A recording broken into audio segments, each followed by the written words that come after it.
Une forêt primaire à l'autre bout du monde. Aucun humain à l'horizon. Pourtant, les bruits de la civilisation résonnent entre les fougères géantes. Ce n'est pas une erreur acoustique. C'est le génie de l'oiseau lyre. Pendant des décennies, cet oiseau a fasciné pour sa capacité à devenir un magnétophone vivant. Il imite tout. Le rire des autres oiseaux, le vrombissement des tronçonneuses, les pleurs des enfants. Mais à force de prêter son gosier au bruit du monde, une question finit par masquer toutes les autres.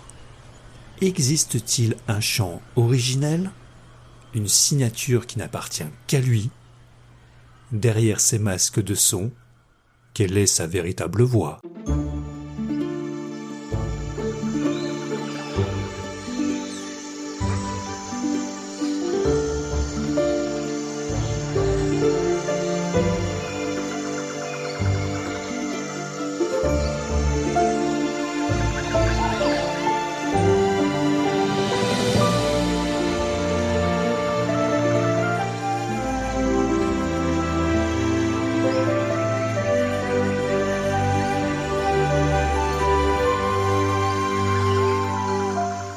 Les énigmes sauvages.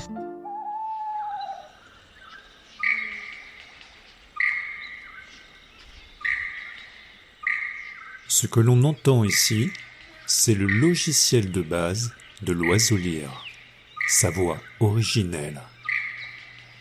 Elle ne ressemble à rien de ce que nous associons habituellement au chant d'un oiseau mélodieux.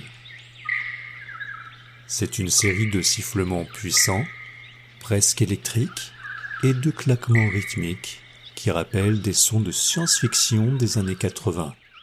C'est son chant territorial. Pourquoi a-t-on autant de mal à l'identifier? Parce que l'oiseau lyre est un architecte du son. Il n'utilise pas ses imitations comme de simples gadgets. Il les intègre à sa propre structure vocale. Sa vraie voix sert de ponctuation, de charpente à son récital. La biologie nous apporte une preuve fascinante.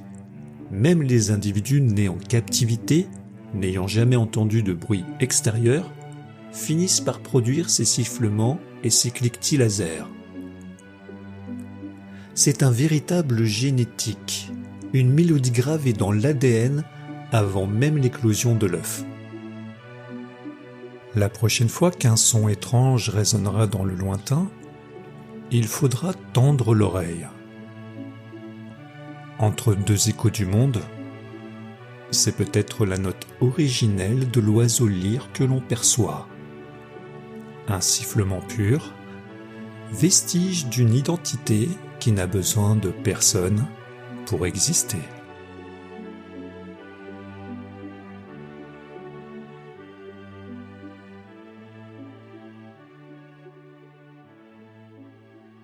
Écoutez et réécoutez les énigmes sauvages sur votre plateforme de podcast favorite.